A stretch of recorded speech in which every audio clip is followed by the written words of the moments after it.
Welcome to Horror in Detail. Are you ready to embark on a chilling journey into the realms of darkness? The mysterious and the bone-chilling world of horror stories. On this channel, we are dedicated to unraveling the most terrifying tales that will send shivers down your spine. First story. This story was shared by you/Darthvarda. They never ended the Montauk Project. I'm sure almost all of you have heard about the Montauk Project. If not, here's a briefer. Formed way back in the 80s, the project was a black operation entirely focused on developing and implementing psychological combat techniques as well as other exotic experimentation. Think time travel, telekinesis, psychic abilities, cloning, paranormal and supernatural events, cryptids, immortality, alien life, non-human technology, dimensional portals. The works. Some say that the project is the successor of the Philadelphia experiment, and they're not wrong. The crazier the phenomena, the more likely it is was to be studied. Initially, the project only took place at Camp Hero, but eventually it was split into multiple branches and the main facility moved about 18 miles to the northwest of Montauk Point, on Plum Island. Officially, the project is said to have never existed at all, and unofficially, it's said to have ended, but neither are true. How'd I know that? Because I worked there until just days ago. Now, there's a lot I can say about what I think, or thought, the project was, and there's a lot I can tell you about the things I saw, but I don't have much time, and I guess that's the best place to start. I was stationed at the main facility on, well, actually underneath Plum Island. At this facility, the one thing they were most eager to master was time. And there's a reason for this. A long time ago, or so it's told, there was a not-so-tiny accident at the facility over at Camp Hero. It involved one of the original overseers of the Montauk Project who oversaw the study of time. He had created an experiment that utilized reverse-engineered found technology. The technology ended up working, but not in a way they had previously calculated, and the results were problematic. What happened to the overseer and his team changed the way the entirety of the project operated. Restrictions were implemented, and the experiments separated. And yet, despite this, the project was still not shut down. Instead, it was decided that the technology would simply be moved to a more secure location, and thus the new main facility at Plum Island was born. I've heard many things about the technology used in the accident. That was recovered from Roswell, or found it in the ocean, or melted it out of ancient polar ice. I've heard it looks like a portal or a doorway or a gate. One person told me it's basically one big rock with a human-sized hole in the center of it. Not spectacular by any means, but certainly mysterious and the source of much speculation. Ever since the day of the accident, this gate has been contained under 24-hour surveillance deep below the island, and, if you ask me, it's almost like they're scared something will come out of it, rather than that someone will go in. I don't blame them, because last night, while I was mopping up some vomit and piss and blood, while nearly everyone else in the facility was engaged with another, highly volatile experiment, there was a massive containment failure, or, to be euphemistic, an accident. And it involved the gate. Surprise.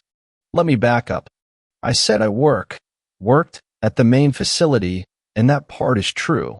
But as for me witnessing, and I mean really witnessing, strange shit, well, that's a whole other bag of worms. Why? Because I was part of the cleanup crew, a glorified janitor.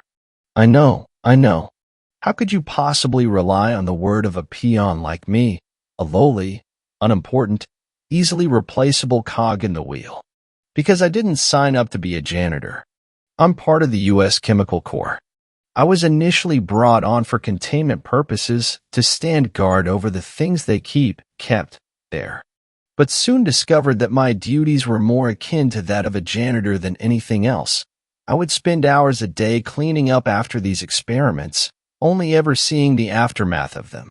It wasn't pretty, or fun, or respectable, but at the end of the day it pulled in decent pay. And also, You shouldn't judge people based on their job. Just saying. Well, as a glorified, slightly resentful janitor, I took it upon myself to find out as much as I could about this incredibly secretive place I cleaned. I hid my curiosity under a guise of extreme dullness and dimness. No one suspected I was capable of anything other than wiping shit and blood and vomit off floors and out of cages and chambers and observation tombs, so I played that to my advantage. As my grandmother used to say, when life give you lemons, cut them in half and squeeze them into the eyes of those who gave them to you. And last night, I was working in full gear down in Sub-Basement 3, the place they keep the immortals. I was cleaning a particularly bad case. Guess the immortal in question was going slowly insane. It had gnawed at both wrists until it burst the veins and had to be euthanized. There was blood everywhere. And it stank. Unfortunately, I happened to be the only janitor on call that night, so it was just me and an escort of 2 guards. We were all wearing biohazard gear, but theirs were black. Mine was white. I was inside the containment chamber, in one of the darkened corners, hidden behind the hefty observation tomb, while the 2 men stood outside shooting the shit. I didn't recognize their voices, so I wondered for a moment if they were new. They wouldn't last long. No one ever did here. But their shit was certainly interesting to listen to. Suddenly they stopped talking, and their voices became serious, professional. Didn't expect you here this late, ma'am. I peeked out from around the side of the tomb. It was the project lead, who I'll refer to as PL from now on. Her clothes were muddied, and her hair was wet, and she was wearing a red coat and these old-looking cowboy boots. PL never wore anything other than professional attire or her hazard gear. Behind her, following silently, head hung low, was some random girl I'd never seen before. She was wearing black leggings and a chunky sweater.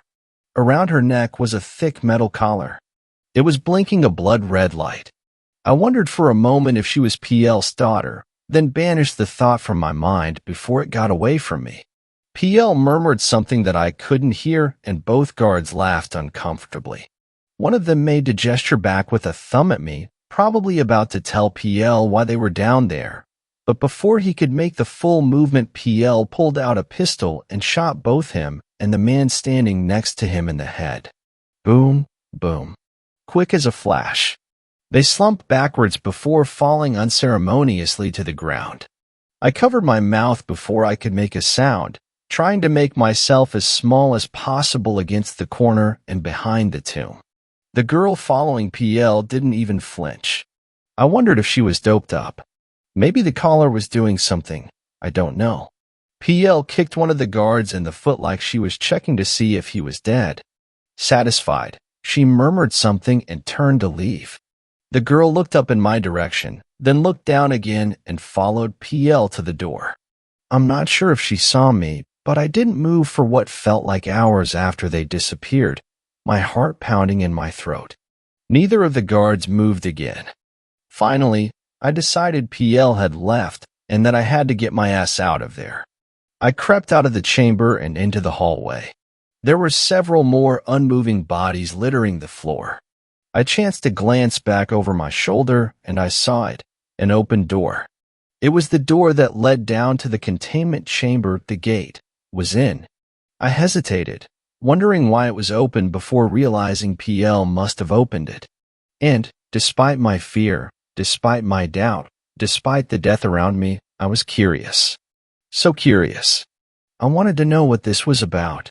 I wanted to know why PL had killed in cold blood, if it was worth it. I wanted to know a lot of things, but most of all, I wanted to see the gate.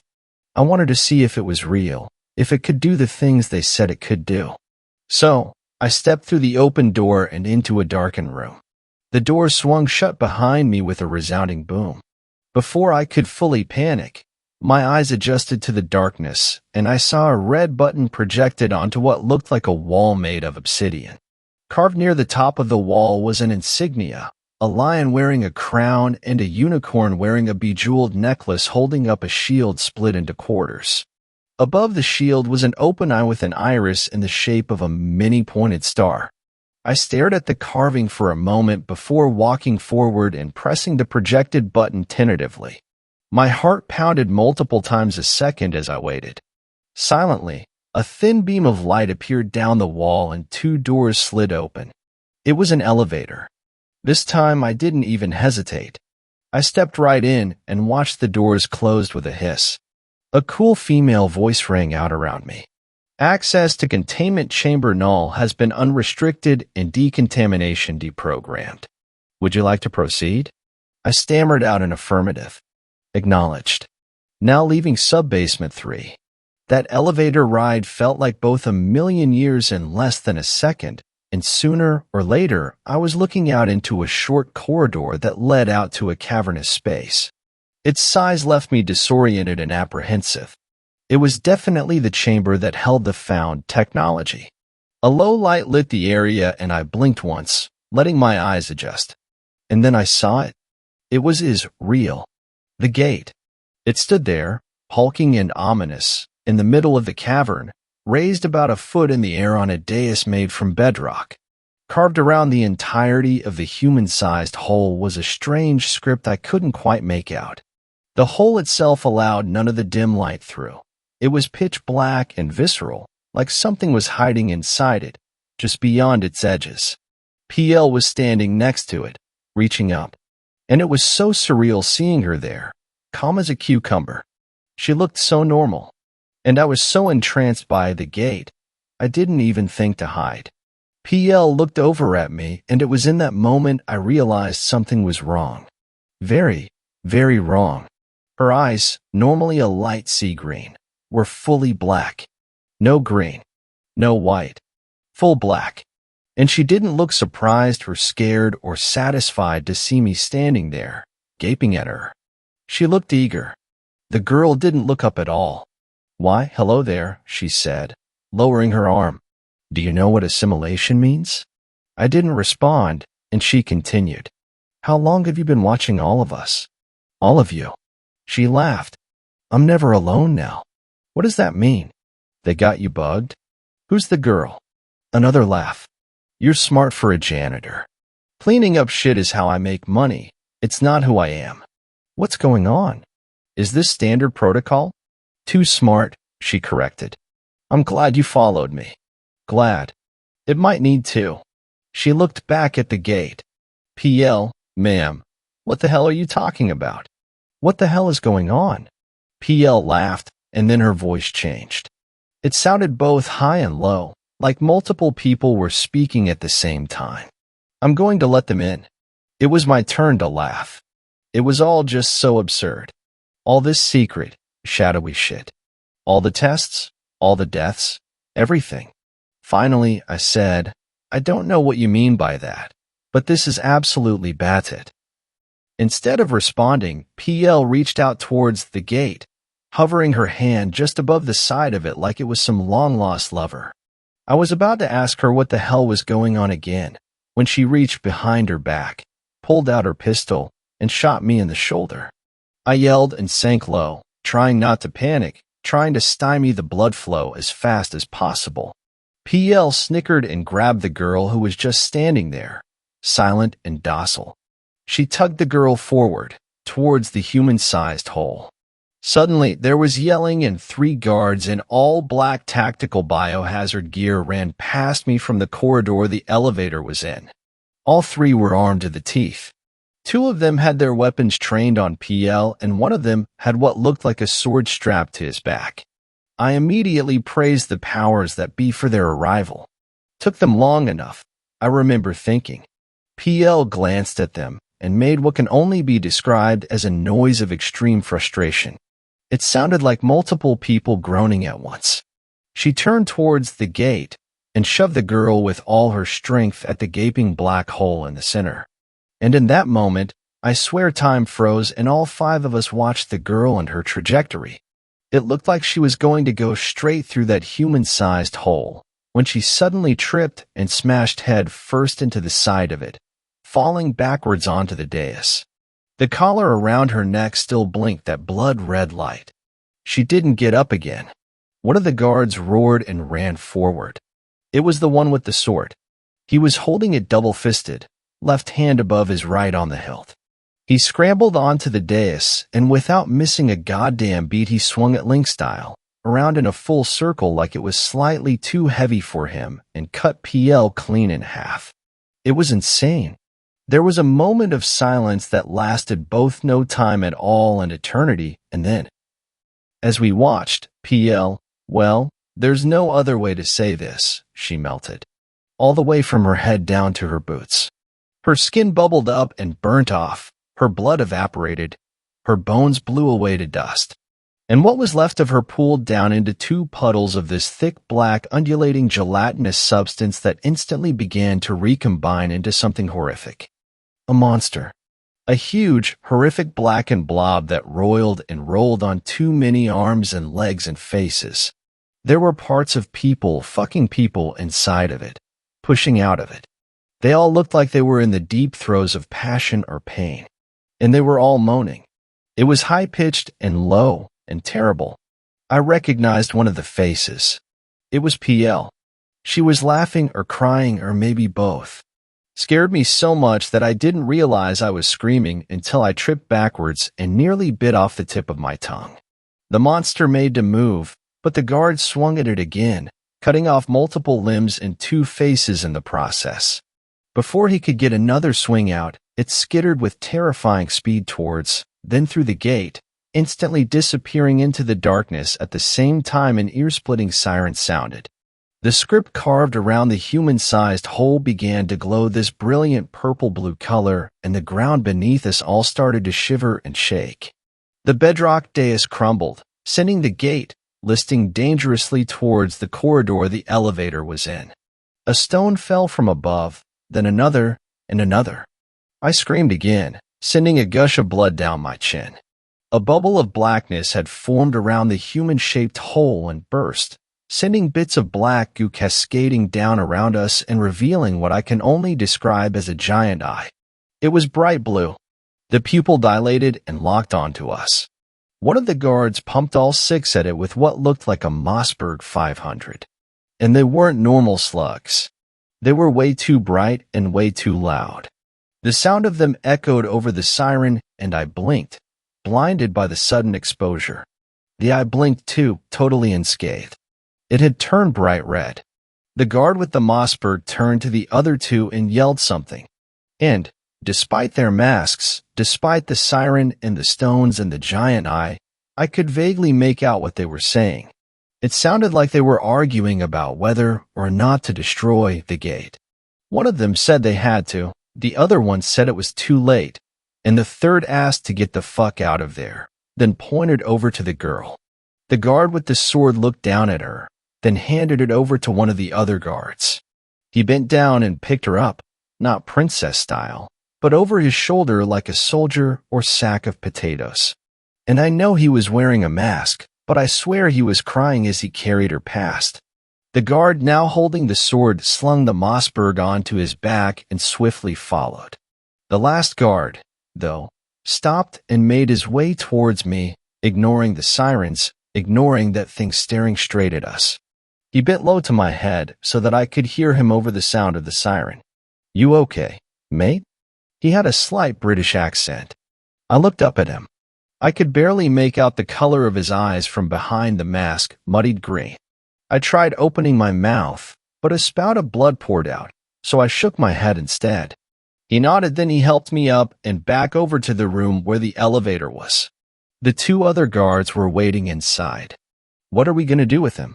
The guard, now holding the sword, nodded in my direction. "Nothing," the one who helped me up replied. He was still bracing me, making sure I didn't fall. "But I'm not leaving him down there." "What about that rock? What about that thing? Why didn't you let me blow it to hell?" The guard next to me sighed loud enough for me to hear it through his gas mask, but didn't respond. I glanced up at him, then over at the two other guards. Obviously, I couldn't tell much about them through all that gear, but the one holding the girl seemed to still be crying. He hadn't said a single word since picking her up. The guard awkwardly holding the sword seemed skittish.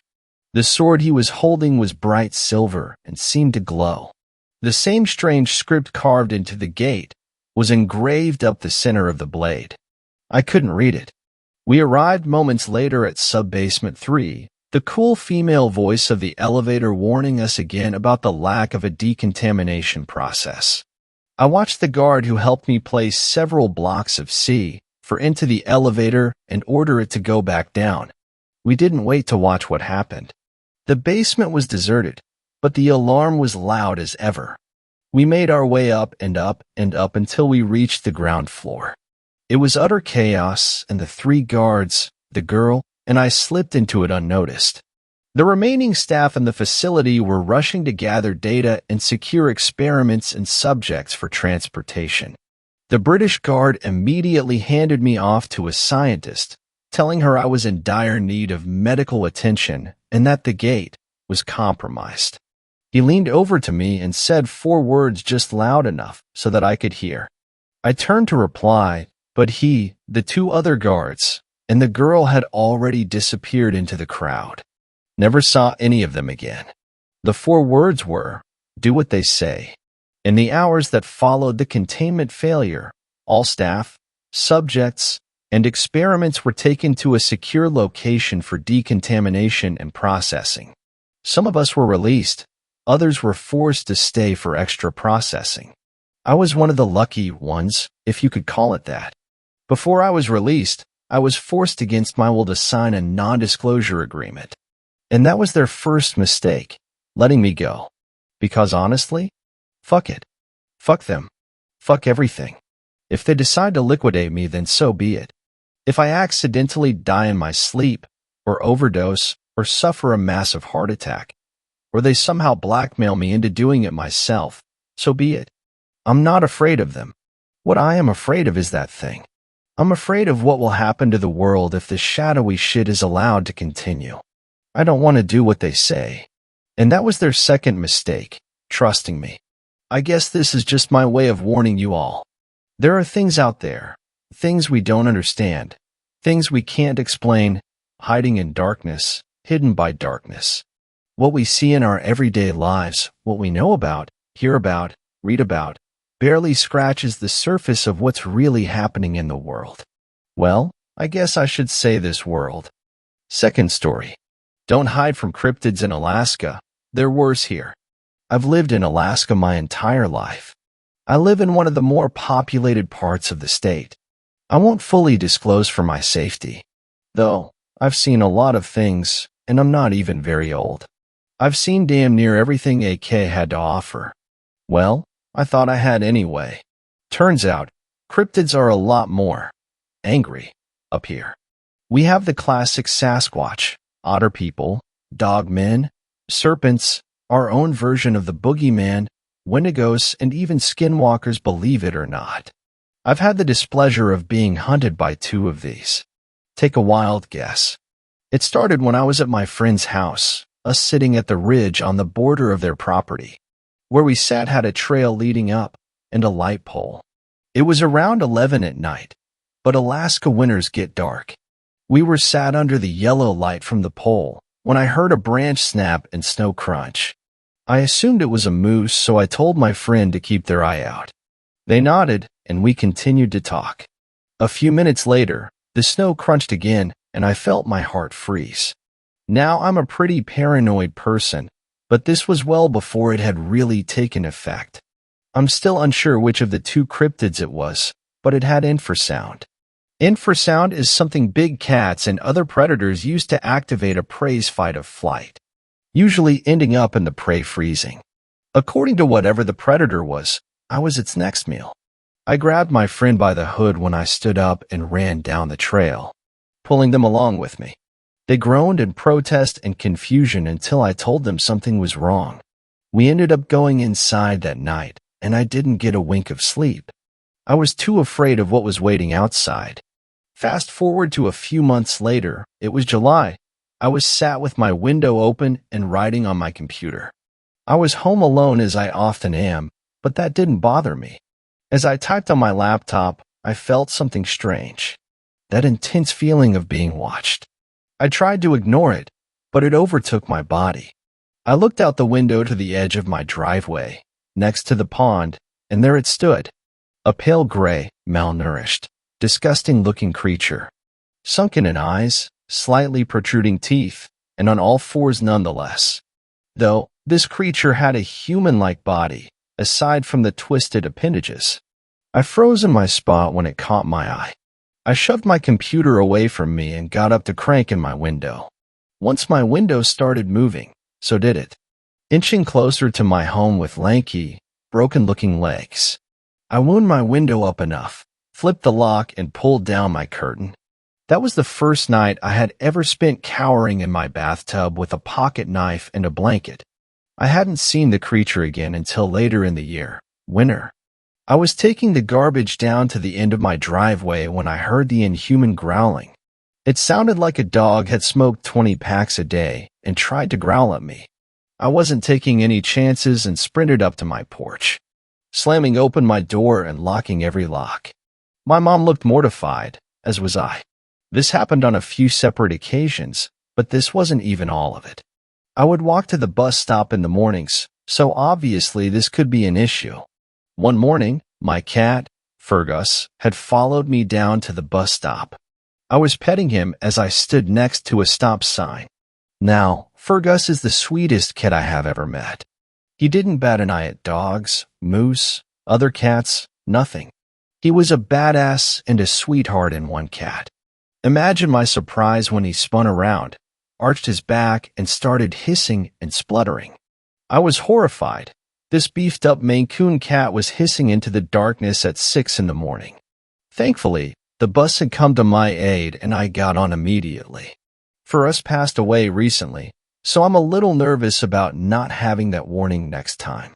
Now these next few experiences all happened in the span of a week. It started with me sitting in my living room watching some show when I heard something on the porch. This was before I had a security system, so I couldn't really see it. There's a small, obscure window at the top of my door, but I'm just shy of tall enough to see out it. So I had to go by sound. I slowly crept around my house, making sure each door and window was locked up. I hurried my dog into my parents' room and into the bathroom. He likes hiding in the shower, so he didn't really mind. Though, when he started snarling, which he never does, I almost started sobbing. The layout of my parents' room is you walk in, there's their bed, 2 windows on either side of the bed, and the bathroom next to one of the windows. My mom put the spare mattress we had up in front of that window. I hadn't locked it. I frantically dialed up my mom's number and called her quietly, while hugging my dog. I was crying. She ended up coming home a few minutes later. When she went to get me out of her bathroom, there were scratch marks on the wall. Something had tried to get in. This was when my paranoia spell started.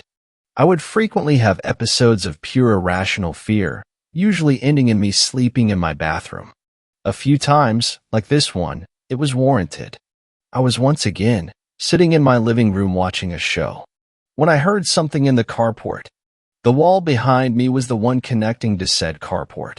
I got up, walked closer to the TV, and turned it down, listening to each thudding step of the thing outside. I began to shake and spiral into a panic attack. It slammed on one of the walls and I booked it to my bathroom. I locked myself inside with my knife, phone, and charger. I wasn't prepared to hear it behind me, through the wall to my backyard. The only way to get in is hop the fence, unhinge the door, or crawl over the mass of boxes blocking off the back porch. I didn't care which it had done, but I was mortified nonetheless. This thing had definitely known where I was in the house. Eventually, it stopped and must have left, so I left the cramped room to check on my dog. He was fine, though shaken. The last time I had seen it had by far been the worst. I haven't had near as close of an experience since. I was on a Discord call with my friends, eating food and chilling in my kitchen. I was having a good time when I had the overwhelming feeling I was being watched. I knew exactly what it was, so I looked down to the bottom corner of my back door.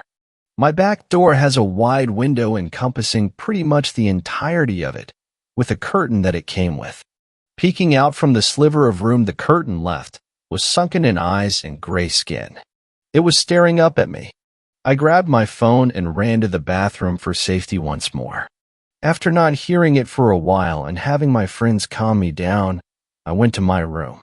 I knew the window was locked and closed. I felt a little bit safer there. Boy, was I wrong.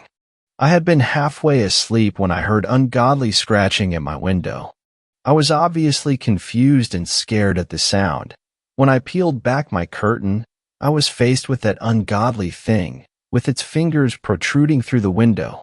I dropped the curtain and ran to my parents' room into the crawl space in their closet, knowing this thing couldn't find me there. I had closed the door to the room itself, in the closet on my way in. When I heard the mattress blocking my parents' window fall, careening onto their bed, with terrible scratching and snarling, I heard my dog going crazy outside the door. This disgusting thing was stalking around my parents' room looking for me. I heard each deliberate step, each gruff and breath of air. I was frozen on the ladder of the crawl space. I hadn't even turned the light on, which would be my saving grace. I heard the closet door whine as it was opened. This thing could open doors. It sniffed around my parents' clothes. I heard it step on the slab of wood keeping me hidden. I don't know how it didn't find me. Maybe it was the smell of the carpet, but it eventually booked it and left. I stayed down there almost the entirety of the night until I heard my mom come home. That was the last time she left me home alone late at night, especially during winter. Third story. This story was shared by you/Sicarius. I went in search of a cryptid that my great-great-grandfather encountered. Whatever your thoughts on California as a state, there is no denying that it is the home to some of the most awe-inspiring landmarks not just in the U.S. but in the world. Sequoia National Park, in particular, which is 631 square miles of beauty, is home to one of the world's oldest and largest living organisms in the world, the behemoth General Sherman redwood tree. It's mind-boggling to think that this ancient being was alive for thousands of years. It was alive during the American Revolution, during the Spanish Inquisition. It was alive during the reign of King Tut, as many of its sister redwoods were that constitute the forest lands. This lost world has seen its share of rivers moving and species evolving, and unfortunately, going extinct as well.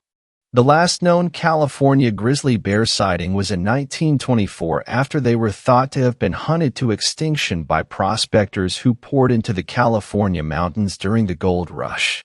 Who knows, there could still be one out there somewhere. These types of sightings happen quite frequently. The Yangtze River dolphin, thought to be extinct, had also recently reappeared.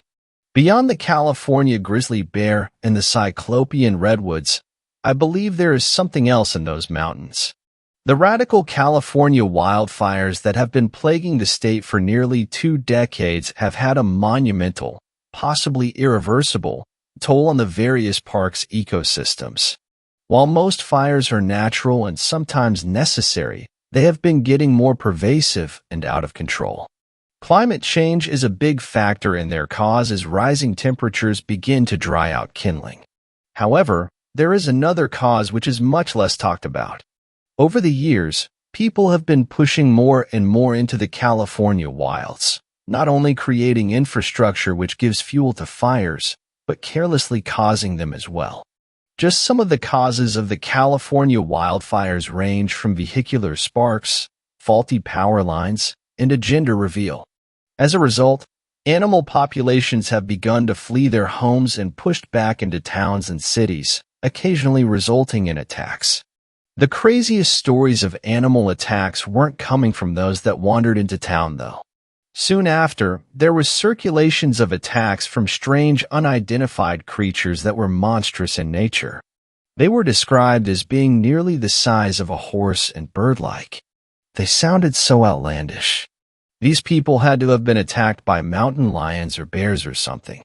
The natives of the area, however, actually had stories of these creatures dating back hundreds of years, so possibly not too far-fetched. Either way, something that was once living deep in the woods was now beginning to emerge, it seems. Then I came across something that cemented my intrigue. Not too long ago, my grandfather had passed away. I'd like to believe he went peacefully, but the poor old man had a few health issues caused by the Central Valley's poor air quality. While rummaging through his old belongings, I came across what my father told me was the old journal of my great-great-grandfather, which my grandfather had kept in an old cedar chest. Apparently, my great-great-grandfather was quite the renowned tracker and surveyor during his time. I spent a whole afternoon reading that thing, immersing myself into a time which sprang into existence right after the era of the American Old West. One of the journal entries details an expedition up into the Sequoia National Forests. July 26th of 1908. The previous few nights have been filled with such peril as I have never felt in all of my previous adventures. We have come up into the Sierra Nevadas, my colleague and I, Mr. Jim Foxhart, for a very peculiar job sanctioned to us by the state of California. The state is beginning more aggressive expansion into these foothills, which were once occupied by Monachi. They claim this expansion has caused some commotion from some peculiar wildlife, sounding mostly as monsters in their various descriptions. We rendezvoused with a Dr. Edward McMillan, a biologist from the University of Davis, who has accompanied us to catalog and identify this potentially unknown species, though I was dubious that we would come across anything of the sort. On about the third night, setting camp much deeper into the redwood forest, I was only an hour or so into my night watch when I began to hear loud screeches, the likes of which were unidentifiable to me. These screeches would come and go at no predictable pattern, but they seemed to be calling to each other and getting louder. Mr. Foxhart was also awakened by this sound, and we sat there together for a good 15 to 20 minutes attempting to identify what creature it could belong to. Having no such luck, we woke Dr. McMillan, who also stated that these sounds were not of an animal in which he was familiar with.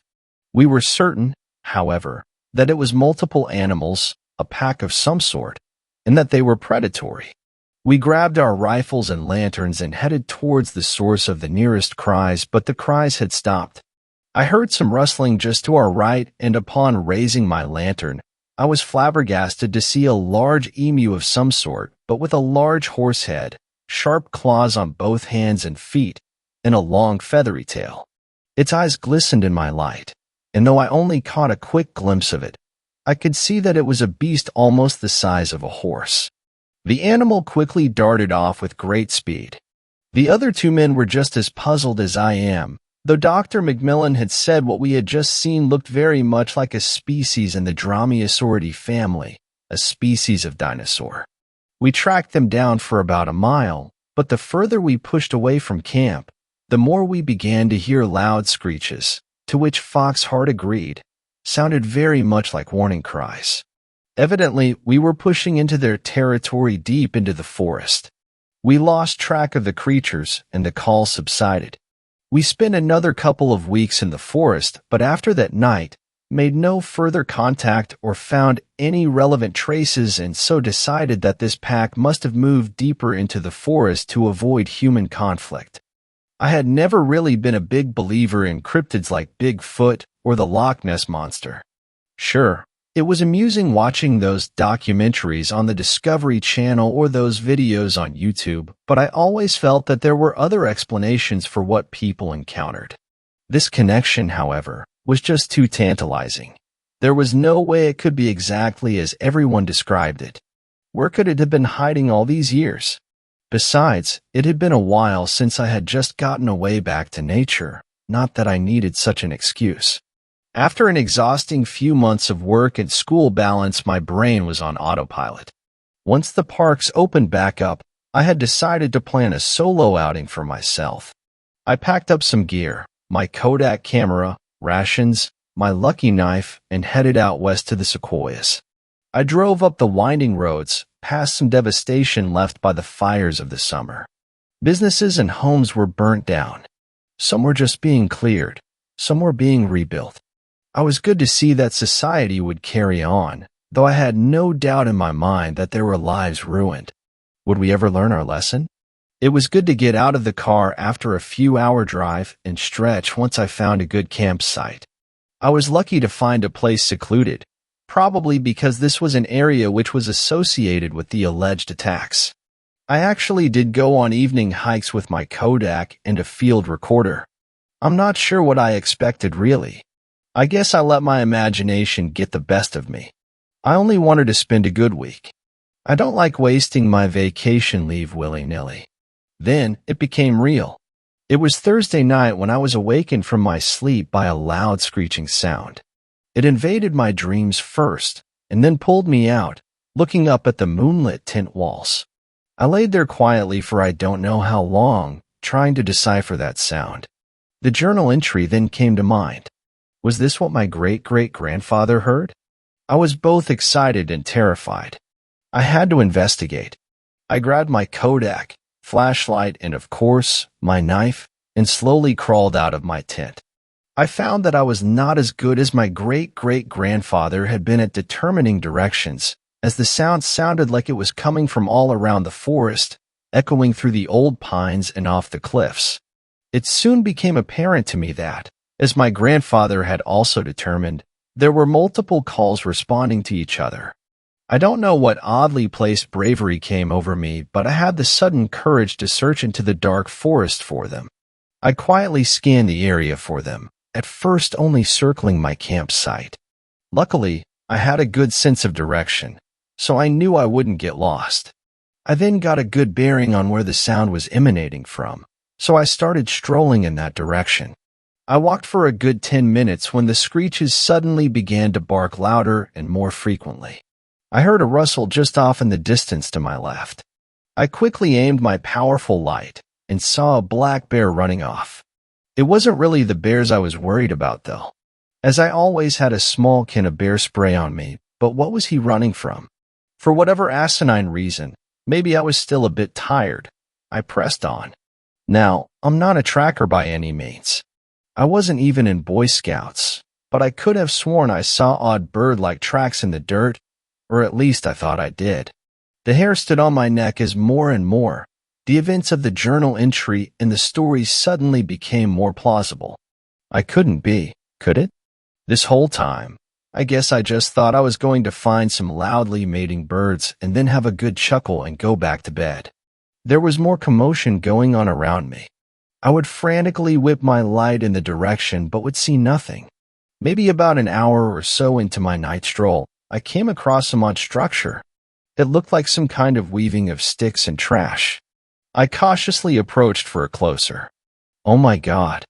It was a nest. There were eggs in there. Odd-looking eggs. They looked the size of regular chicken eggs, actually. I stood there dumbfounded for a moment. Then it hit me. Something literally hit me. I went stumbling back as something slammed into my side with immense force. I quickly scrambled to my feet and frantically looked around. There were clicking noises now coming from all around me. Then I saw it. It jumped out of the foliage with tremendous height and began to cackle at me, bowing low. It was trying to intimidate me. Some sort of bird-like animal with a long tail diagonally pointing up and a long snout and claws at the end of its feathered arms. I instantly drew the connection between these creatures and the creatures of the stories. I had just stumbled upon something that may have existed for millions of years, evolving in its own way, in near total isolation and uncategorized by humans. Funny enough, however, I did note one notable difference. These creatures were not actually horse size, more like the size of a large dog. Some things are just exaggerated, I guess. In either case, the one staring me down sent shivers coursing through my body. I was suddenly knocked down again. I pushed myself up with all my might. There was another one. The one in front of me was just a distraction. Now, there were three, all flanking me. I knew there had to be more. I also knew they were just defending their nest. I wasn't any less terrified. One to my right charged me. I got him with my bear spray just as he lunged. I got him square in the face as he began to flail. The others looked puzzled and squawked at each other. I quickly sprayed a line of spray and backed away slowly. I continued fast walking backwards with my light on the nest until it was out of sight. I would continuously hear squawking from around me. These forest ninjas were monitoring my every move. I had my bear spray ready as I figured that would be a more effective defense than my knife. It wasn't nearly as sharp as what they were packing. Every once in a while, I would catch a glimpse of them, their eyes shining in my light, off in the distance, flanking me. If these animals really wanted to, they could have swarmed me. I think they were just being sure that I didn't pose a further threat to their nest. They weren't taking any chances, and neither should I. I began hiking towards my Jeep, bypassing my campsite as it would have been foolish of me to try to sleep there tonight. After some time, as I approached the roadside clearing where I parked my Jeep, the squawking and rustling had faded. I hauled myself into my Jeep, exhausted from the running and the terror. I locked the doors, reclined my seat, and laid there contemplating what I just experienced, wondering if it was real or just a dream brought on by too many nights watching creepy videos. I didn't notice myself drift off to sleep. The next morning I got up late, around 11-ish, as you can imagine after having the rough night I had. I made the short hike to my campsite and found it undisturbed. I packed up my tent and the rest of my belongings and gear, but took one last look around the site. I didn't see anything that would provide indication of what happened last night. I normally don't drink coffee, but I grabbed some at the nearest 7-Eleven as I figured I'd have a long drive home. I unpacked my stuff as usual as if nothing different had happened this time. I don't know what I was expecting. Maybe it was a dream. Hell, I didn't even think to use my camera or my field recorder. Damn. As I was unpacking my backpack, however, I noticed something was caught to the back strap. It was a feather. A large feather. Fourth story. This story was shared by you/the Void. I think I ate in a cryptid IHOP. This happened a few nights ago, and I'm still shook, as the kids say. My friends Tal, Casey, Emma, Emily, Joel, and I wanted a midnight snack.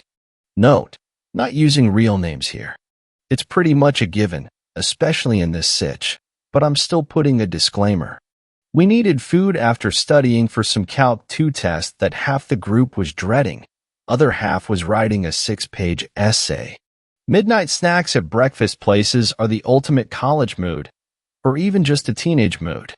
My friends and I took 2 cars, because 2 out of the friend group can drive/have cars, and I'm sick of sitting on Emma's lap. I'm the shortest of the friend group. I swear they'd shove me in the glove box if there was room. I drove my car, with my best friend Tal and shotgun. The other 4 piled in Casey's car. The others left about 15 minutes before us. As I drive, Tal is on their phone. They're not binary. Hey, Casey said that the IHOP is weird, like, really weird. What do you mean? I ask, trying to not take my eyes off the road. They said it's just abnormally small. And Casey's never seen it before, but she's lived here her whole life. Tal says. As I think about this, we drive down an access road alongside the highway. The GPS says we should be right on top of it, but I hadn't seen it yet. Where is this damn IHOP anyways? I wonder aloud. The GPS says, arrived, as we pass an empty lot. Ahead we had 2 options, merge back onto the highway or turn onto a slightly sketch road. I chose the road like a dumbass. I was looking for a place to turn around, and I saw past some other restaurants in the parking lots. There, through the literal fog, I saw it. The cryptid IHOP. Oh, there it is. We must have just missed it. Tal's ever the sweet optimist. We find a place to park and the place looks deserted. The building is unnaturally skinny, narrower than your average Waffle House. That's the best descriptor I could come up with. Sorry. It honestly looked like it had glitched into our world or something. Tal and I peer through the windows and see 2 waitresses just sitting around on their phones and 1 cook working hard in the back. We walk in to see our friends sitting in the very back corner of the place. The lights are dim and look as if they could flicker out at any moment. Tal and I squeeze into the booth next to our friends. I sit next to Casey, my ex-girlfriend. She's also one of my closest friends, but I haven't exactly slept with anyone else in the friend group. Tal sits across from me and smiles. Their smile fades as they look around the eerily quiet IHOP. Is this place really off to you guys? Emma asks. She looks nervous. Yeah, I told you guys, it's weird. Casey grins, turning to our friend Joel. who we refer to as Joey. It's about as weird as Joey. She gasps in realization. It's a cryptid IHOP. No need to call me out in my favorite eating establishment.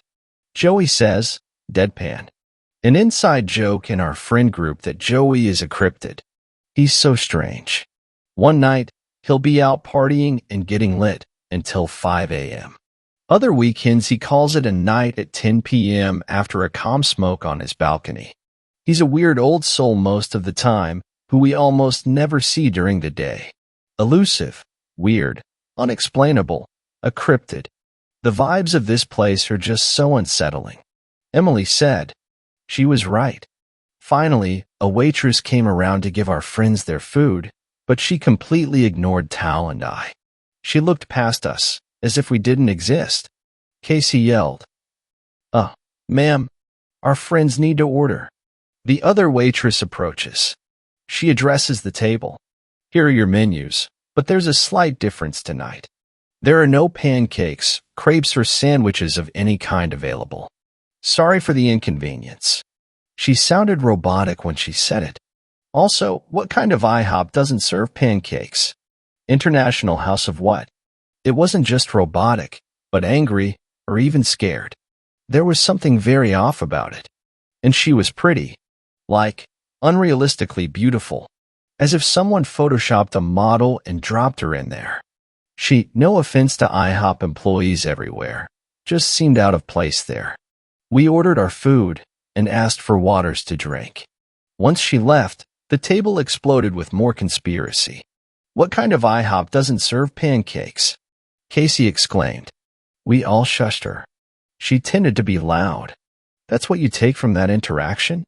Emily, her roommate, exclaims much more quietly. All of that just felt so unnatural. I feel like this place is going to disappear as soon as we leave. Emma joked. Now, throughout the evening my anxiety had gotten extremely bad. When it's bad, I struggle to talk. I'm already mostly deaf, so I go from talking to signing. Casey becomes my default translator, because nobody else can understand ASL. I essentially said, this place has very creepy vibes. The lights flickered after I signed this. I took a drink of my water, and it tasted strange. It tasted so strange. Like trees in nature, but not quite. It was as if someone tried to mimic the taste of the earth to make it artificial. My heartbeat began to speed up, and I began to shake intensely. Not good when you need your hands to speak. Beads of sweat broke on my forehead. Emily and Emma looked just as distressed as me. Tal looked confused. Joey appeared completely unaffected, and Casey only seemed concerned for me. Anyone else feel sick? Emma whispered, not like, from the food. Something else. I could see her shaking too. Casey placed an arm around me. Normally, I'd be perturbed, but not in that moment of distress. It was the only comforting and familiar thing in the whole weird place. Yeah, I don't feel so good, Emily said, using a napkin to wipe the sweat from her neck. Should we go, y'all? Tal asked nervously. I could tell the place was starting to affect them too. I realized how silent the restaurant was. The kitchen was less than 50 feet away, and yet I couldn't hear a thing. Not even the ringing that occasionally persists in my damaged ears. Being hearing impaired, I decided to ask those with better ears than I. Do any of you hear that? Wait, what did she say? Emily asks. Casey translates. I understand. It's completely silent in here. Tal realizes. It's fine, guys. I don't know what you're talking about. Joey peers out the window into the fog. It's a nice night. I think we're all just stressed from studying. Are you fucking insane? Casey scoffs. She was about to go off, but then the waitress brought Tal and I's food. We ate quickly and encouraged speaking to drown out the silence. After receiving our checks, I simply pointed to the door. There's no need to understand sign language for that. My message was clear. Let's get the fuck out of here. We paid our bills and left in the same cars we came in. I looked at the clock. It read 2 a.m. I pointed to the clock and signed what? Tal noticed and said, There's no way we were in there for over 2 hours. 45 minutes, max. They looked quite freaked. I was trying to keep it together so we didn't crash on the way back. I noticed how empty the roads were, even the highway. Granted, it was 2 a.m. Once we got back, I found a parking lot near my friend's dorm, rather than my own. Tal and I exited my car, and I locked it as I watched everyone exited Casey's car. Casey stepped out, Emily came out of shotgun, and Emma from the back. I didn't see Joey. I approached Casey and signed. "Where's Jay?" "What do you dash?" She turned to the empty back seat of her car. He was just there. We turned back to the direction of the dorm buildings to see a very tall silhouette walking inside. "Joey, what the fuck?" Casey exclaimed. We all realized nobody had his number, so we didn't even bother calling him. We'd see him later. Note, since I'm writing this days later, he did in fact show back up in the dining hall the next evening. I searched the IHOP back up out of curiosity, remembering the street it was off of. I couldn't find it. My whole friend group still quite can't explain what happened. But now, we want more. This city and school has a reputation for weird shit. Time to see what else the Cryptid crew can uncover. Stay tuned. LOL, hope Cryptid crew isn't too cheesy. Haven't proposed that name to them yet. Fifth story. This story was shared by you/Bloody Spaghetti. Monsters do exist and seem to dwell in caves. It's Halloween season again. I hate this holiday. I used to like it, but now I hate it.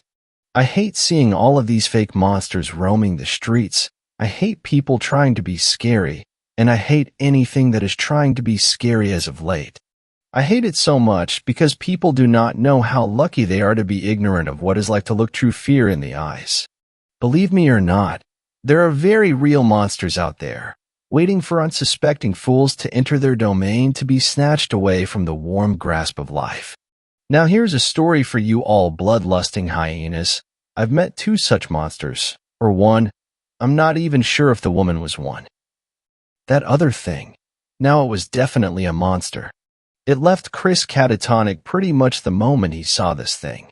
Chris is my twin brother, and we and the rest of our little gang, we did something stupid. Most people would not consider that stupid. But I know better. Now it's just me and Chris. Barely. The rest? They're gone.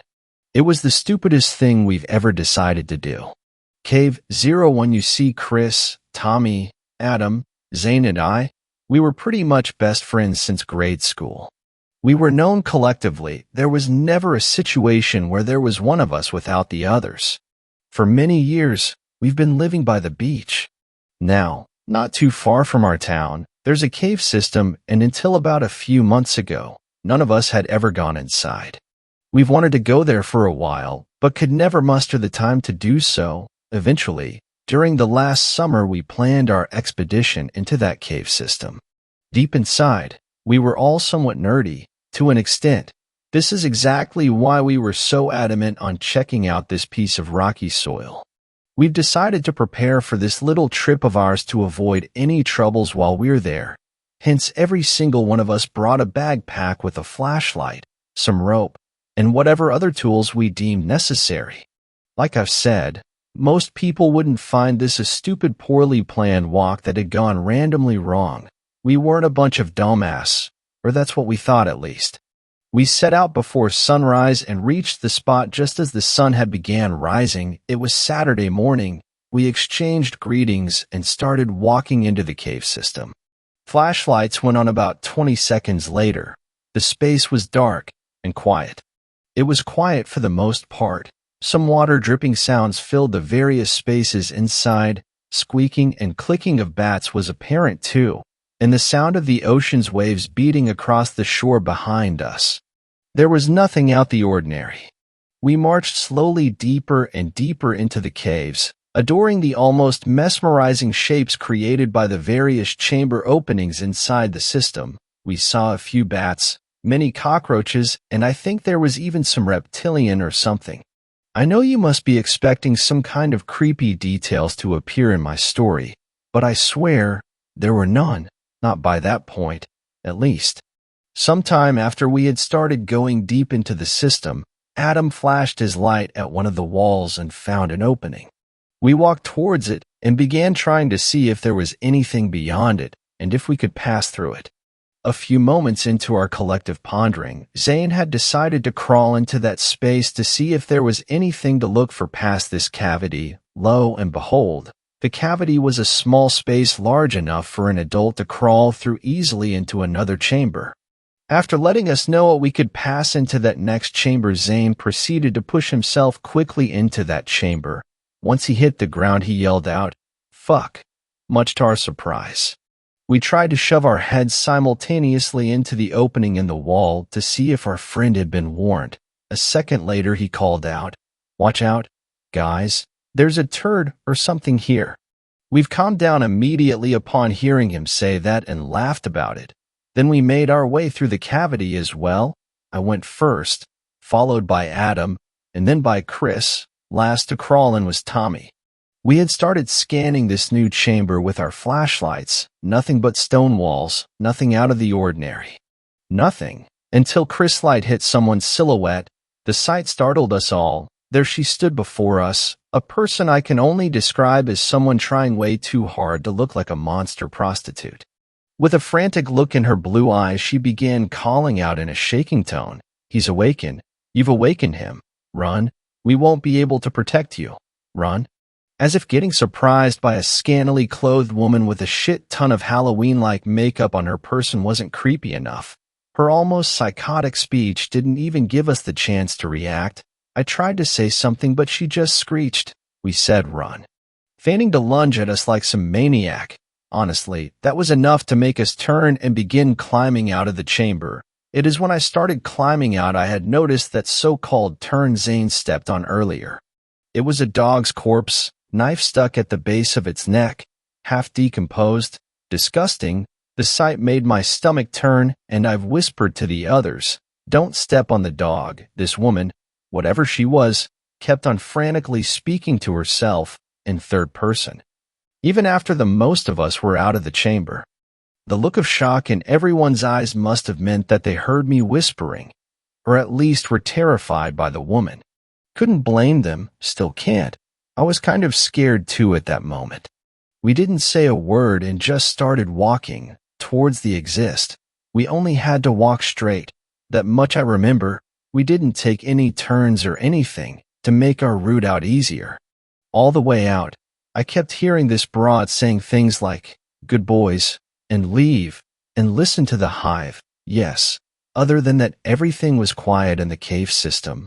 No one spoke, and no sounds were produced by the caves. I guess the others might have heard her too. By this point, I've come to realize how deep into the caves we ventured, because it took us more than 15 minutes of walking, and there was still no natural light in sight. 20 minutes into our walk back out, I've grown tired of this woman's talking. I snapped my body backwards and yelled out, "Get the fuck away from me, bitch." Much to my surprise, there was nothing behind me. The guys turned around to see what I was making a ruckus about, but before a reaction could be formed, I've seen a movement come from above. We all did. It came from the ceiling. Tommy's head fell of his body. It rolled on the floor, past the rest of the guys, and past me. By the time I managed to turn to him, his body was laying on the cave floor in the forming pool of his own blood. I remember feeling nothing, my vision getting sharper. Time grew painfully slow, and my ears were flooded with the sound of my hasty heart rate beating against my ribcage. Slowly I turned around. This monster, I don't even know. A fucking 7-plus-foot scarecrow thing stood there with its back to us, its arm extended over Tommy's body, decorated with a blood-stained blade. A full body suit made of cloth covered his entire frame. The left side was orange and the right was green. It had a sack on as a mask, or a face, and a mane full of dark yellow hair, I guess. Various belts around its body and extremely pointy metallic-looking shoes. This monster turned its head at us, rotating at 180 degrees on its neck. 2 holes for eyes displayed 2 large, watery, faded gray-colored eyes, and they seemed truly lifeless. as if devoid of a soul. With its head locked on us, this thing awkwardly backflipped itself, keeping the head locked in place. If it were a human being, the neck would have been snapped. Of this much I am sure. I didn't think. I didn't say anything. I just took a deep breath and ran. I ran as fast as I could. Seems like this monster did not care. I had frozen in place once I heard the blood-curdling screams of my friends, tears streaming down my face. I was about to break down and cry, but a scream of my brother's that came from behind me had knocked me into my senses. I remember turning around and seeing my brother running with a huge gash running down his right shoulder and down to his stomach with that bloody thing following him. Legs first. It's like this thing was doing a crab walk or something. Its body was arched backwards, and it was almost running on all fours inverted. It took me a millisecond to get running again, and soon enough I saw the entrance to the cave. Chris and me almost made it out. Just a few more moments, and we would have been out of the cave, out of the monster's home turf. We would have put it at a disadvantage because we had far more mobility on solid open ground than a gigantic cryptid that moves strangely on all fours. We got out. Not even a moment later, a pulsating, disgusting mass of dark reddish putrid smelled flesh grabbed a hold of Chris and began dragging him back inside. I grabbed at him too, and we both got yanked back into the cave system. I must have hit my head or something while we were struggling with that disgusting mash of an appendage because Chris was broken out of my hold, and everything began going blurry. The last clear thing I remember seeing was Chris' shadow kicking at something that looked like a centaur with a gigantic head and an extra horse head. I woke up some time later on the shore when the tide had pushed some seawater into my face. My head was throbbing with pain and the nausea hit me about a second later. Chris was sitting in a fetal possible by the entrance to the cave system. My state was so bad I had barely managed to get up to my feet and almost fell a few times during the attempt to walk towards my brother. Once I reached him, I could hear him mumbling over and over, "Skinless." I tried shaking him out of whatever state he was in, but his vacant stare would not change, and he would not stop mumbling that word no matter how much I've tried. I fell down to my knees next to him, hugged him as tightly as I could, and began crying and apologizing to him, blaming myself for what happened, even though it wasn't my fault, nor anyone's fault. We did not anticipate such a turn of events. We couldn't have. Amidst my crying, I heard the woman's voice coming out of the cave, still with that shaking tone, telling me, "We couldn't save them. We couldn't save them. The hive is sorry. So sorry." I snapped back at her, and she just disappeared into the darkness of the cave. I did end up getting both of us home. Chris and I had gotten all the medical attention in the world, and while my bad concussion was all healed up, Chris was never fixed. He is still stuck, unmoving, unresponsive, with that blank stare in his eyes. Now they seem so lifeless, like his soul was taken away from him. From time to time he mutters something incoherent. I guess it's the word skinless or monster.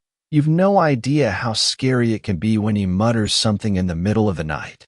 I tried telling people of what happened, but no one believed me. They are pretty sure we've just gotten lost and fell through some opening in the cave floor, as the broken and mangled bodies of my dear friends were found deep inside the cave. Anyone whom I tried telling about this monster had disregarded it because of trauma-induced delusions. This is exactly the reason I've decided to share this here. I mean, the internet contains all sorts of informational oddities. Maybe someone around the endless cyberspace will eventually believe me that monsters do exist and seem to dwell in caves. Sixth story. This story was shared by you/Byfel's disciple. Monster hunting and other inadvisable behavior. 3:30 p.m., September 1st. One three-person party entered the Rio Grande National Forest in Hinsdale County, Colorado. They consisted of Trevor Nyson, 37 years old, and Matilda Nyson, 33 years old, a married couple, and Benny Nyson, 8 years old, their only son. 5:31 p.m., September 1st, Trevor and Matilda, highly distraught, encountered a Forest Service ranger to report their son missing. They could offer no details beyond, We turned around, and he was gone. Matilda experienced a panic attack shortly thereafter and had to be treated on-site with 20 milligrams of benzodiazepine. 5:33 p.m., September 1st. U.S. Department of Interior, Bureau of Uncategorized, Doibu, was contacted. 5:46 p.m., September 1st, a CH-47 Chinook helicopter landed 13 miles SSE of Lake City, Colorado. Trevor and an impaired Matilda were presented to Doibu agents for interrogation. 5:47 p.m., September 1st. Based on the information presented, Doibu agents confirmed cryptic contact. That's where I come in. Did you know that Hinsdale, Colorado is the most isolated place in the lower 48? There are fewer roads per capita and longer distances between them than any other place. Have you ever wondered how people felt upon discovering that monsters were real? The British Museum assumed in 1799 that the platypus specimen before them was an obvious joke. Nordic seafarers feared the terrible kraken, leaving us to laugh at their primordial beliefs before considering the subsequent modern discovery of the colossal squid. None of this mattered to Trevor, who kept chewing on his hair, or Matilda, who was staring placidly at some nearby leaves. We've established that last contact with Benny was at 37.887 degrees north latitude, 107.214 degrees west longitude, at 3:33 p.m. What more can you tell me about the departure? I asked crisply. Who are you? Matilda responded in an airy sort of way. That's not important right now. I shot back. I need to know the circumstances surrounding your son's departure. Trevor looked up at me with bloodshot eyes. Departure. You keep saying that word. And how do you know so many specifics? His delayed speech and increased breathing indicated the early warning signs of shock. I regarded him stoically. The sun will set at 7:29 p.m. tonight. Overnight temperatures could drop as low as 59 degrees, which presents a potentially extreme danger to an exposed 8-year-old boy. And the public is unaware of the wildlife that has been documented in Rio Grande National Forest. Each minute spent conversing about mundane nonsense is a minute of daylight wasted. Now tell me, did your son have any food? Trevor stared back in broken defeat, his eyes rimmed with tears. Just gummy bears. I grabbed for my radio. Get the Chinook ready to fly, now. Matilda spun her head toward me as I prepared to run. Who are you? Call me Lisa. I shot back.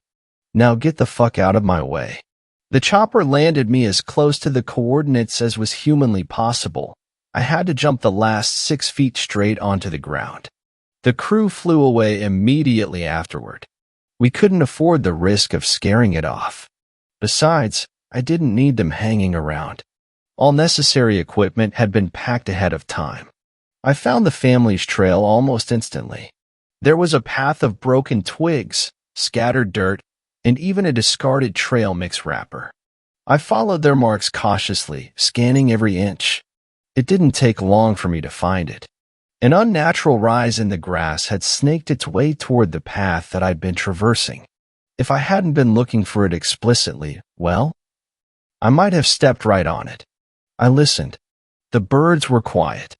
No crepuscular animals were stirring. Even the wind was holding itself at bay. I tried to silence my own breathing, but my elevated heart rate prohibited such an endeavor. I looked across the rolling landscape, toward the setting sun. It really was beautiful. Root beer floats were inspired by Colorado sunsets. I thought of this fact and worked to calm myself. It had a moderate effect. I reached slowly into my pocket, immensely thankful that I had packed everything I would need. I extracted said equipment, then looked down at my trembling hand. Gummy bears. Only red ones, for the love of God. And definitely no greens. I tossed a handful onto the artificial rise in the grass. For a moment, nothing happened. Then the rise coiled around the candy, closing in like a snake, and retracted. I didn't realize how frozen I had become until my head swam from a lack of oxygen. Then I sprang into action, moving my legs to follow the retreating rise in the ground. It disappeared into a copse of trees, then vanished from sight. I stared at the plants before me.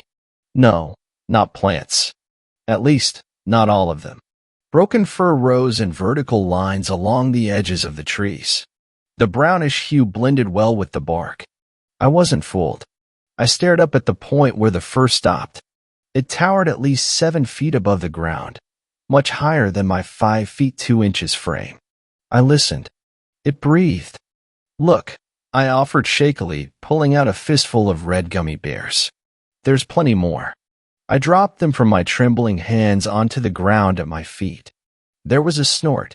Then a large head emerged from the shadows. It was covered in thick, soft, brown fur. Its 2 eyes, both 5 inches across, were jet black. 2 tiny triangular ears sat atop its skull.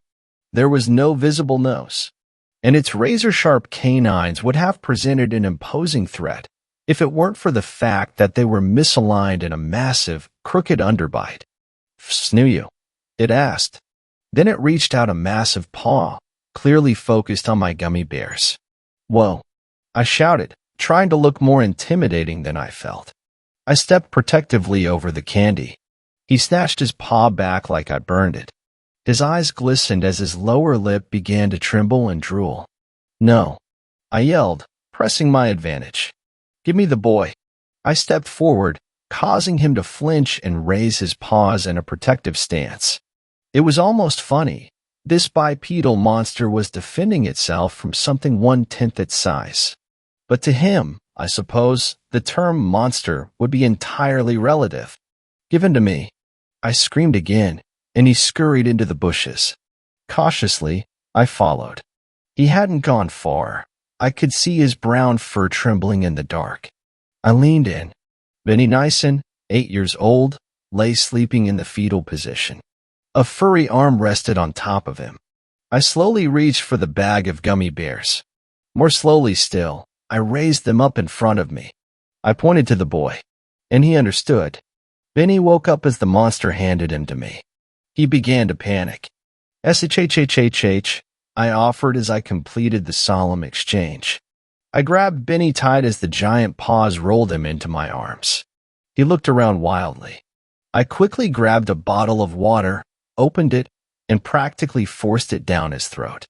After a moment of panic, he began to drink like a baby finding its bottle. A few feet away, I heard the distinct sounds of a monster devouring candy. Benny finished the water, rolled out of my arms, and looked up at me. "Who are you?" he asked incredulously. For the first time, I smiled. "Lisa McMurray of Doibu. You know, you're just like your mother." He looked at me in confusion. "Are you an angel?" "No, not at all," I explained. "I work for the U.S. government." He seemed to understand. "I search for cryptids," I elaborated. "They're what you would call monsters. After spending nearly all of human history hiding in the shadows, they've run out of places to go. Cryptids are terrified of humans, and rightly so they've been relegated to the status of legend. Unfortunately, their natural habitat is essentially eradicated. Their only hope of survival is within the government's environmental niche replication program, which is basically a classified government zoo. We're currently maintaining breeding programs for several wild monsters. The one that you found for us," here I pointed to the grunts coming from the bushes, "loves your gummy bears. It's why he took you from your parents." He looked in confusion at the enormous fuzzy brown rear end poking out of the leaves. "Is he dangerous?" For the first time, I laughed. "Oh, no. He's essentially a giant puppy hamster. He's strong enough to rip a truck apart, but doesn't understand how to hurt things. That's why it's so dangerous for him to be around humans who specialize in hurt." The slurping, smacking noise that came from the shadows began to slow its pace. I placed Benny on the ground. He remained in a sitting position, grabbing his head as though in confusion. "So, there's a secret government plot to capture monsters?" "Cryptids," I corrected. "Yes.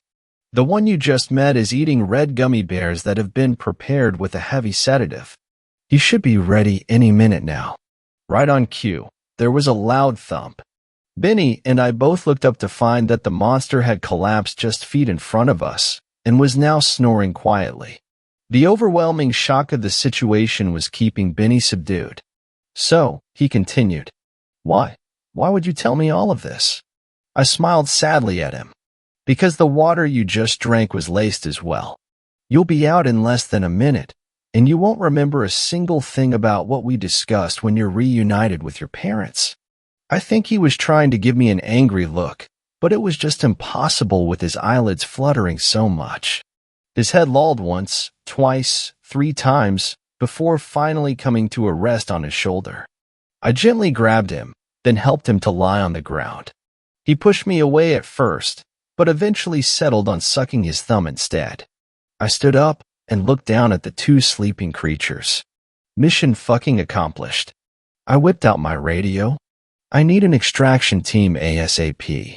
The primary target has been found near the coordinates of deposit. Equip the Chinook to carry 1 small/mid-class cryptid. And alert Cheyenne Mountain Complex that we have a package for delivery. This is important. I'll need 1 large bag of red gummy bears. I looked down at the boy. He had snuggled up to the monster and was now acting as the little spoon, or as the teddy bear, depending on your point of view. I sighed, then spoke into the radio once more. Tell Cheyenne that we'd better make it 2 large bags of gummy bears. I signed off and stepped out of the shadows. It was 7:29 p.m. The sun was saying good night. It really was beautiful, I decided. Like all the world was a root beer float. 7th story. This story was shared by you/Nivskian. Cryptids need chiropractors too. That devil desperation. When you're desperate, you'll do things you would never even consider doing otherwise. Maybe that's why I accepted this crappy job at this weird clinic in the middle of this godforsaken swamp. The pay is great, and they hired me on the spot without even an interview. If I weren't desperate, I probably would have found that suspicious. If I weren't desperate, I probably would have turned around when I saw the fence. A double layer of razor wire-topped fences surrounded my new place of employment. They were 20 feet tall at least. The road between the 2 layers of gates was a deep cement trench which was bridged by horizontal metal bars and heavy-duty chains. It looked like something out of Jurassic Park. Backwoods Chiropractic Clinic. Please stay in your car, roll down your window, and press the red intercom button for assistance, read a big yellow sign on the outermost gate. I looked out the driver's side window. Sure enough, there was an intercom with a big red button on it. If I weren't desperate, I probably wouldn't have actually rolled my window down and pressed that button, but I did. A nasally voice crackled through the speaker. Welcome to Backwoods Chiropractic. This is Lemon Drop speaking. Do you have an appointment with us today? Said a woman who sounded a little less than interested. Hi, Lemon Drop. It's me, the new chiropractic assistant. I'm reporting for my first shift, I stammered awkwardly. Just as a friendly reminder, please never pick up hitchhikers, lock your doors, and roll your windows all the way up. The gates will be opened shortly, she said as if reading from a script. With that, I heard a loud clang and the massive gates began to roll back. I rolled my window up as instructed, then carefully drove over the metal bridge to an eerie chorus of chains and grating metal. I had never seen a doctor's office with a fence around it before, but being this far away from civilization, it's not too much to assume they have problems with thieves or vandals. Or at least that's what I chose to think in that moment. I really needed this job. As I followed the winding, secluded road, I came across a sign. It looked cartoonish and colorful, like a sign you'd see at Disney World with a big green cartoon alligator on it. Safety Gator says, make sure you travel no less than 60 miles per hour on this road during daylight hours. I read aloud. I looked down at my speed. I was going a solid 40. That's plenty fast enough for this curvy road, right? When I looked up again, I gasped and slammed on brakes, narrowly avoiding running over the little old lady in the middle of the road. Oh my God. I'm so sorry. Are you okay? I yelled, my adrenaline pumping, though I doubt she could hear me. The woman simply looked back at me with a proud, motherly smile on her face. She held out her feeble oven-mitt-clad hands, and in them was a pan of muffins that looked like they had only second before been plucked from the oven. I said, feeling extremely confused and a bit uneasy about the situation. Where had she come from? I can't stress enough that we were in the middle of butterflunk nowhere. I took my eyes off the woman briefly to look around for any signs of a house or something, and when I looked out my driver's side window, I almost crapped myself. Just inches from my driver's side window was Granny. How had she moved so fast? Her face was pressed against the window, her hot, humid breath fogging up the glass in front of her mouth, which had stretched into an impossibly wide grin. Oven mitts now gone, she cupped a grotesque elongated hand to the glass. Would gasp you like gasp a treat? She asked through her teeth in a hoarse, raspy voice. Yeah, no. I'm on a strict creep-free diet. New Year's resolution. Sorry, I blurted. Now, something you need to understand about me is that any time I'm in a situation of pressure, I make jokes. I don't know why. Maybe it's a defense mechanism or something. Never breaking eye contact with me, she tried the door handle, but it was locked. Be a good little girl and let Grandmummy in. Dreary, she said. Thank you. I laughed through my nose. It came out sounding more like a whimper than I had anticipated. She looked displeased with this answer. A wet slurping gurgle erupted from her throat as she opened her mouth into a cavernous gaping maw. Like, you just thought your mother-in-law's mouth was huge. You could fit a whole toaster in that thing. Now I could see the rows upon rows of needle-like teeth that had been hiding just behind her lips. Just as it felt she would suck my very soul through the window pane and devour it whole, she let out a wicked scream. Legs snatched swiftly out from under her. She hit the ground face first into the mud. Splat. I winced. It looked like it hurt. There was just something unsettling yet deeply satisfying about watching a little old lady face plant into the mud. Sure wish I'd gotten it on camera. She desperately clawed at the dirt in an attempt to escape whatever unseen force was attacking her, and as she was dragged away from my SUV, I caught sight of my savior. Now, you probably aren't going to believe this next part, but I don't really give two turds if you don't. It was a person in a bright green alligator mascot costume. I couldn't see much of him because he was waist deep in the muddy waters of the swamp, but he had his giant fake alligator teeth clamped around the old hag's ankle. In a matter of seconds, both he and the hag disappeared into the murky depths, nothing remaining to speak of their existence except me and a few bubbles floating on the surface of the water. I just stared for a moment, trying to keep my head from imploding.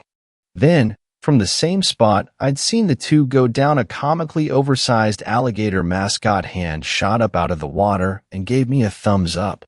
This snapped me back to my senses, and I floored the gas pedal, the wheels of the SUV screeching, as I tore down the narrow winding road at blazing speeds. Gripping the steering wheel tight, I took some deep breaths. I couldn't afford to let this incident affect my chances with this new job, so I decided to do what I think anyone would do in this situation. Take the whole experience and shove it way into the back of my subconscious until further notice. No more than 10 minutes later, I found myself bounding through the front door of the clinic. Realizing that I must look a total mess, I stopped just inside the waiting room to fix my hair and collect myself. Are you all right, ma'am? You look like you've seen a ghost, said a deep man's voice. I responded politely as I looked toward the man. Oh, I'm fine. Just running a little dash. I froze as I locked eyes with what I can only describe as Bigfoot. No, you read that right. I said Bigfoot, as in Sasquatch, the skunk ape, King freaking Kong. He was sitting in one of the chairs of the waiting room reading a Reader's Digest. It must have been around this time that I passed out because I woke up in an exam room dazed, confused, mumbling a little bit about a lot of things, which probably sounded a lot like big freaking Jurassic Park kitchen granny with Sasquatch muffin's teeth. Alligators have thumbs? Creeps are calories in it, and I don't even have time for that. Yeah, it was an interesting day. It was pretty shocking to find out that Backwoods Chiropractic Clinic is the world's first integrated human crypt chiropractic office, meaning they treat both humans and cryptids. I have to admit, now that I know that's a thing, I guess it's pretty neat. Would have been nice to know beforehand maybe, but hey, I probably should have asked a few more questions. Apparently the old lady used to be a patient. She got barred from the clinic a while back for constantly trying to suck people's souls. No matter how many times she was asked not to, she just couldn't stop herself. No self-control at all. Now she'll come back occasionally to roam the grounds and just annoy people. She's some kind of banshee, I think. The staff told me I was lucky Safety Gator got there in time, or I could have been in real trouble. Yeah, I didn't care to investigate any further into that at the time. Hey, open-minded as I am, I do have a weirdness limit. They asked me if I would still consider working there, and after explaining the importance of what they do, along with offering me a $5,000 starting bonus, I decided to stay. So, looks like I'll be working there for a while. If you have any questions, feel free to ask. Gonna be honest, I don't really know much of anything about the clinic yet since I just started, but I'll try to answer any questions you have. I'd say 2019 is going to be an interesting year for me. I guess cryptids need chiropractors too. Thanks a lot for watching the video till the end. Subscribe to our channel Horror in Detail. Drop your opinions/suggestions in the comments section, and like the video as it helps with the YouTube algorithm.